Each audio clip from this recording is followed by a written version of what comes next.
Greetings, Deep Dive Podcast listeners. This is your boy, Sam Orum. I'm coming at you with this special edition of the Deep Dive Podcast. Hey, we're going to talk about Juneteenth a little bit tonight. But before I get into that, I'm so excited to get a chance to welcome all of our new listeners. Those of you who are taking a listen or taking a visual look at the Deep Dive Podcast for the very first time, welcome to our family. We're excited to have you as a part of the Deep Dive Podcast family. And we just want to continue to grow with you and help empower you on your journey to your purpose. So, welcome to those of you who are new, for all of our followers for many, many years or many seasons. Thank you once again. Every week, I would like to acknowledge you because without you, there would be no me. So I certainly wanted to take this opportunity to say thank you to all of you who have been supporting the Deep Dive Podcast through 3 seasons now. I can't believe it's been 3 seasons already, but thank you so very much. So I'm going to get into tonight's topic. And just by the way, this is Thursday, and so Juneteenth is actually officially on Monday. So we're going to replay this podcast. We re-air it on One Voice Radio and all the podcast platforms on Monday, the actual holiday for Juneteenth.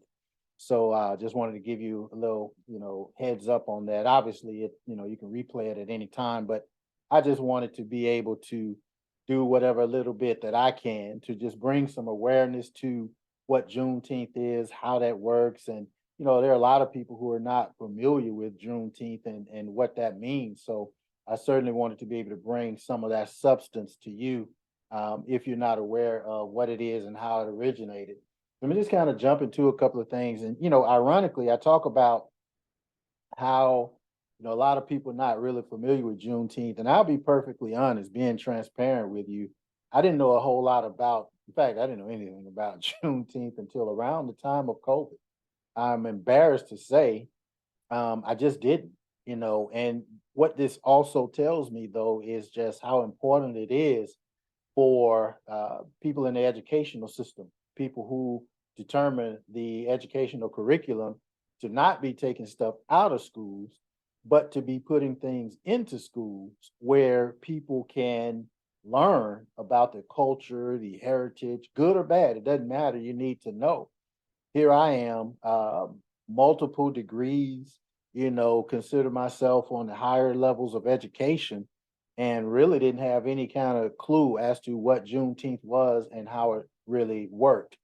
And so I've made it my point since learning about it, again, somewhere around the COVID time, a little bit before, a little bit after, somewhere in that area, but just learning what it means. And then once I've learned what Juneteenth is all about, I see how very important it is. For those of you who may not know, Juneteenth is actually a celebration of the freedom of the African American individual. Some people call it Juneteenth Independence Day or Freedom Day. It is supposed to be equivalent.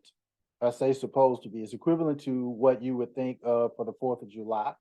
Independence for America. This is an independence type deal for African Americans. And interestingly enough, me saying that I didn't know a whole lot about it, this is not something that's new. Somebody asked me this recently, like, did we just start the Juneteenth holiday tradition? Juneteenth been around since 1865. Since 1865. So it's been around a long time. And it actually started in, I think it was Galveston, Texas. Started in Galveston, Texas, where the slaves were freed through a proclamation or proclaiming that slaves were freed on that particular day in 1865.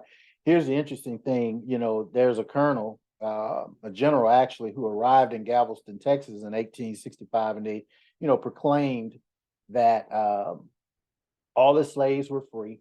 This is about 2 years, if I'm not mistaken, after the Emancipation Proclamation. Everybody know about that, or hopefully you should, with Abraham Lincoln, the whole Emancipation Proclamation deal. This was about a couple of years after, and this general arriving in Galveston, Texas, making this proclamation. Here's what's so interesting to me about that. Juneteenth started in Galveston, Texas, and today Texas is one of those states who not only talked about seceding from the U.S., becoming his own independent entity, but is one of the states that's leading in voter suppression, um, trying to deter Black people from voting, advancing. I mean, just every turn. Now, there's some other things that the state is doing. I mean, in terms of abortion law, but in this particular instance, we're talking about Juneteenth. I'm specifically talking about African Americans and the challenges that they have or we have in the state of Texas. I know some people are gonna say, well, yeah, it's not just about Black people, it's about abortion, it's about educate, about all. Yeah, I know it's about all of that, but I'm specifically referring right now to things that relates to Juneteenth. So think about the irony of that, where in 1865, the General Gordon Granger was his name, proclaimed that slaves were free, and in Galveston, Texas, and now here we are. The powers that be, if you will, in the state of Texas, just trying to take us back to that particular place, or even prior to that place. It's just ironic, man, and it's more important than ever for us to continue to educate ourselves on what all of these things mean, because let's face it, what's going on with some people who are trying at every turn to voter suppress, abortion suppression, women's rights, rights of the LGBTQ community, and all of these things is because they're doing, and guns. Let's not forget the guns. I think I heard on the Buzz, and I didn't know this either. Shout out to the Buzz. I think this is Violence Awareness Month or something like that, and gay LGBTQ or Pride Month. But anyway, need I digress. People are trying to take us back because they're afraid. They're scared. When they're clinging to their guns, the way they're clinging to their guns is because they're afraid. The big black boogeyman is coming. They're gonna come and they're gonna take you. They're gonna replace you. Everybody's scared of the big black boogeyman. Then you got other minority communities. People are in the Hispanic community, and people who are trying to become a part of this country through legal immigration means. It's because people are afraid that by the year 2030, 2040, 2050, the current majority, perceived majority, will become the minority. They'll become the minority, and that's what they're afraid of. So all of this stuff is about fear. They're going to come take my guns. They're going to do this. They're going to do that. They're going to outvote us. We're not going to have any kind of rights. And then we're going to be the minority, and they're going to feel, they feel that they're going to, have the same type of feeling or situations that we're living in right now, being minority community. They feel like they're going to be a minority and going to not be treated so well. That's what it's all about. It's all about fear. But what we have to do, we have to educate ourselves on what we need to do. And I think it starts with, two things, education and economics. You got to know what's going on so you can circumvent it. That's through education. But then also you got to make some money, because the one thing that trumps everything, it is the economic equality. Once you have a certain level of income, resources, finances, money, power, whatever it may be, then you're on a different playing field. So economics and education are very important. But getting back to the whole Juneteenth celebration and what it's about, when the news broke in 1865 that, newly freed African Americans in Texas. Now, remember, we're talking about in Texas, they celebrated their freedom. And then in the following year, which is 1866, the first official Juneteenth celebration took place. So note the time frame. 1865 was when General Gordon Granger proclaimed that the slaves were free, 2 years after Emancipation Proclamation. And then in 1866, then that's when it was officially recognized as a holiday, a celebration, not a legal holiday, but a holiday nonetheless, celebration, so forth and so on. By the way, if I'm getting any of these dates and any of this stuff wrong, just charge it to my head, not to my heart. I'm still learning as well. So I may have, I know I have those dates correct, but I may say something incorrect. And I always hear about it. So let me just kind of tell you up front. If I say something wrong, just understand it, charge it to my head and not to my heart. But what has happened with Juneteenth over time, the holiday itself, um, the recognition of June 19th grew more and more important, more and more significant. And then it started to spread to other states. It started to get bigger and bigger and bigger, and ultimately became an occasion for all African Americans to just celebrate their freedom, celebrate their ancestors, celebrate the struggles. See, sometimes it's even important to celebrate your struggles. You don't know how things are when things are good if you can't acknowledge when they were bad, right? And then also to just honor cultural heritage. So it got bigger and bigger. Now, again, my personal situation is I didn't, we always celebrated the 4th of July, red, white, and blue, firecrackers, fireworks, and all this other stuff. And someone told me a few years ago that, African Americans, and I don't know, to be honest with you, I don't know how African Americans continue to participate in 4th of July, the independence of the country. I honestly don't know.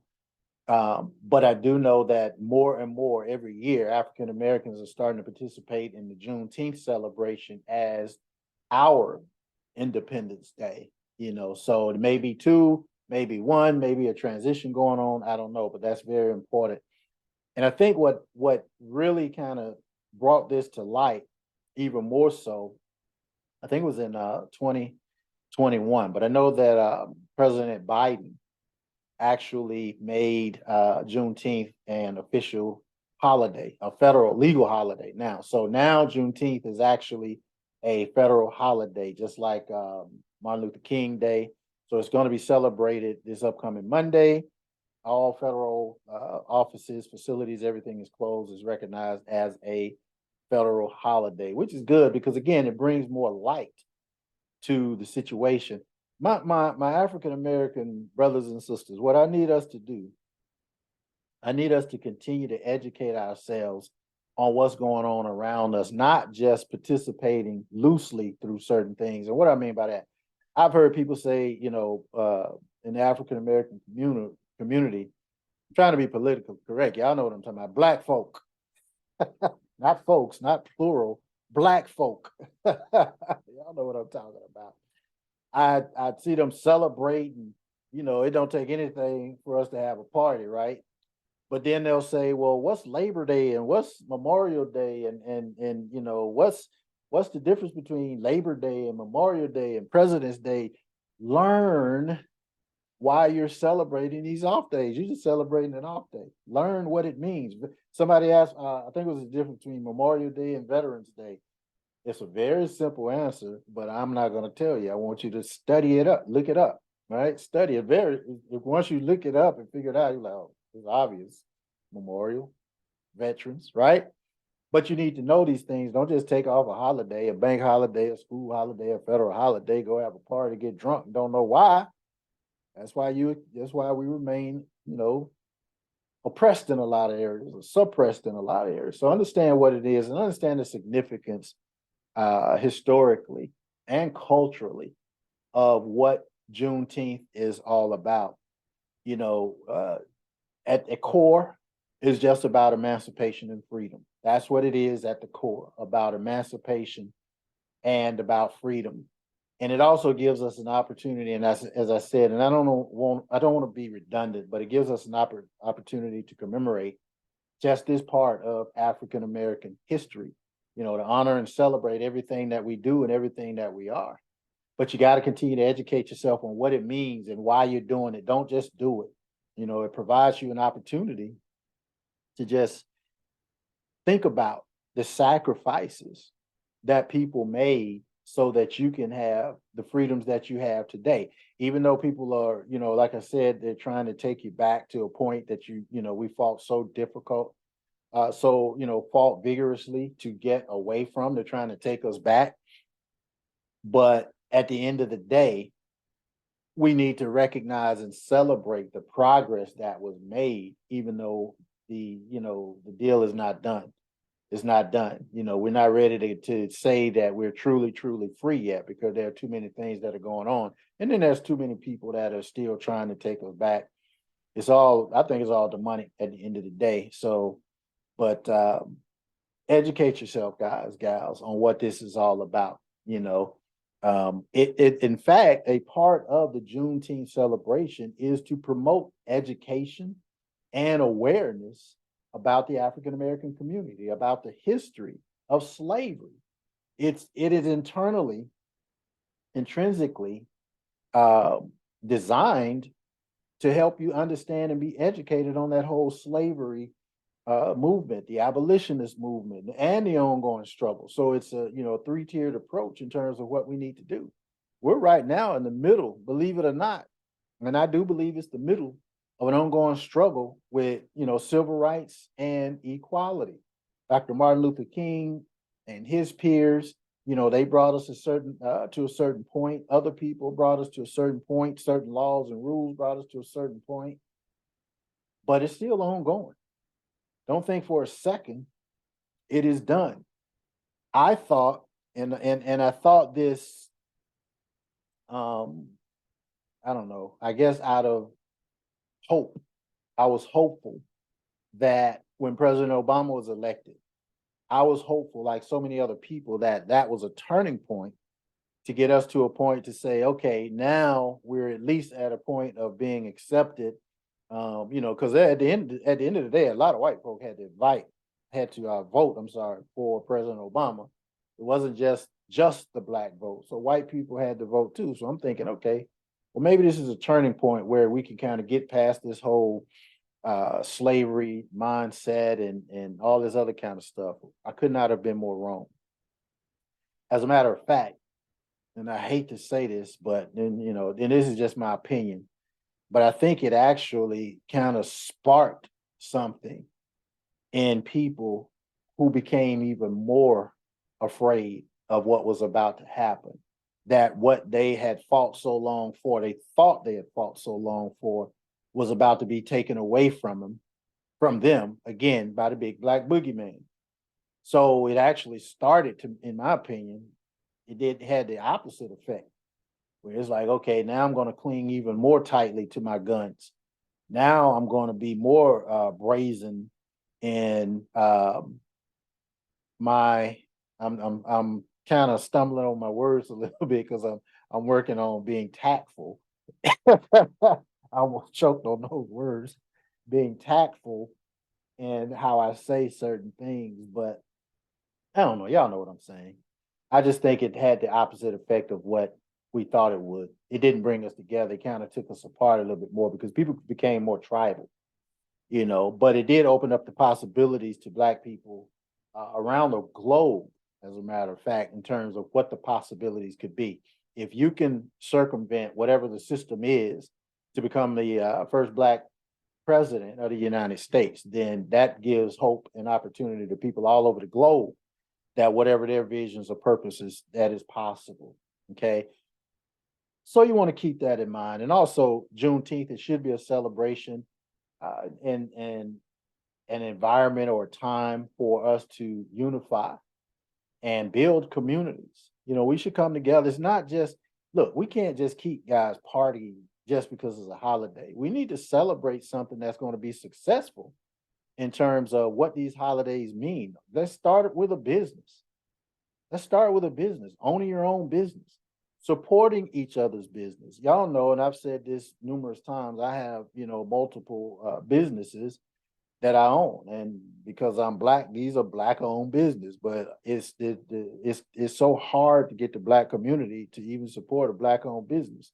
My ice is as cold as everybody else's ice, but they would rather go to get somebody else's ice because of whatever the reason may be. My ice is just as cold. And I've said this before.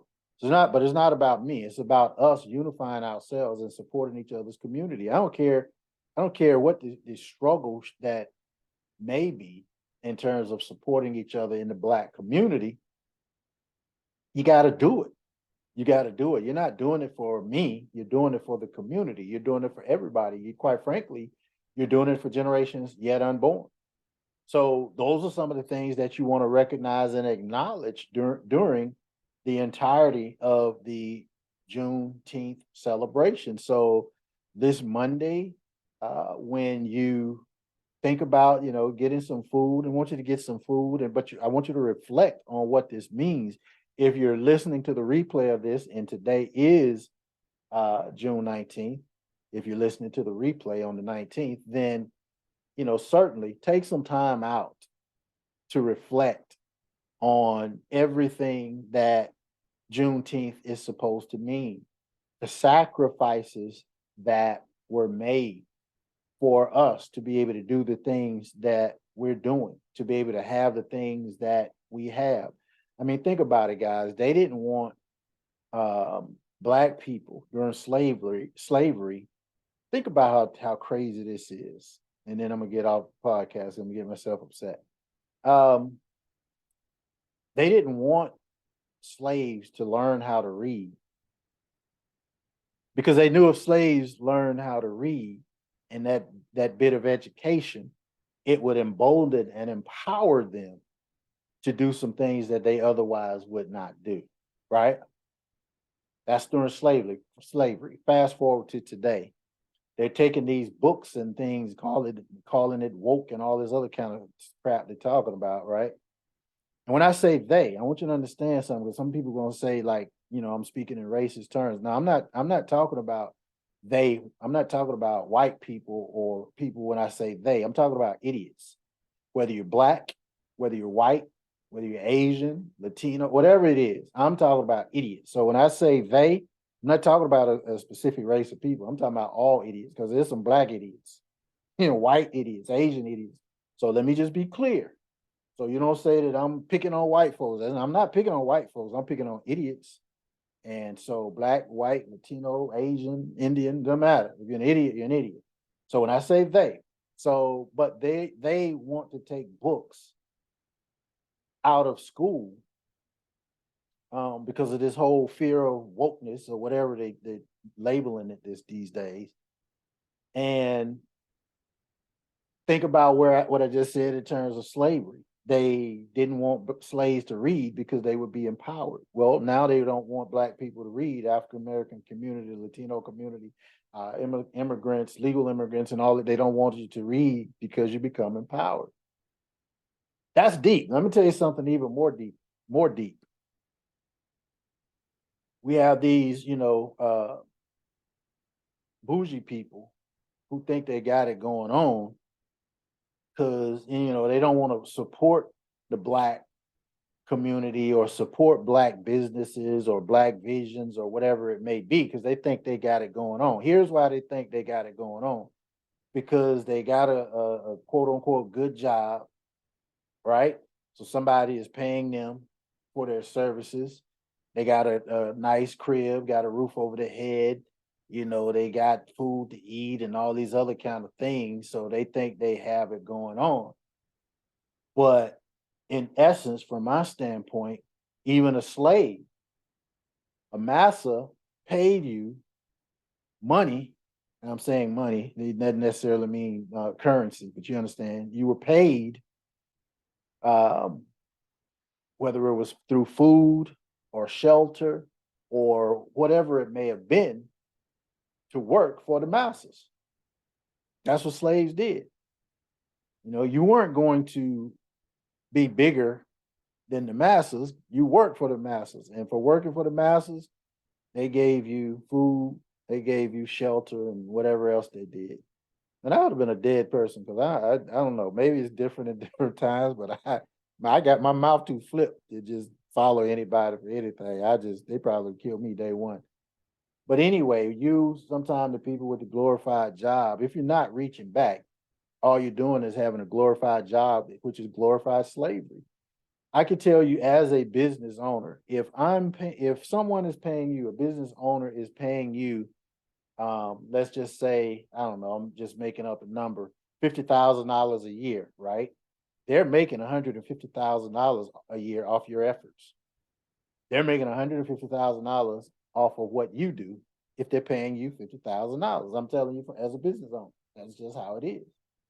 But what's stopping you from being the master of your fate and doing, creating a business where you keep the whole 150, 200,000 yourself, because you are not an employee, but an employer? What's keeping you from that?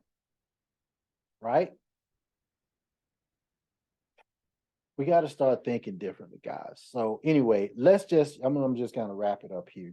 Let's just use the day of June 19th to not only celebrate the history of where we have come from, um, through the African American community, from slavery through Emancipation Proclamation, all the way to where we are today.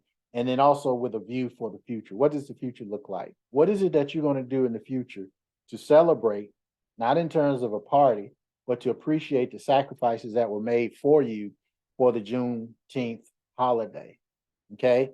So because it's gained increased significance, we need to take more of a very aggressive approach to benefit from the holiday in a positive manner, and that is by owning your own business, controlling your own future, teaching your people. Look, if they're gonna take books and stuff out of school and all this stuff, it becomes more important for you to homeschool, educate your kids, teach them anyway.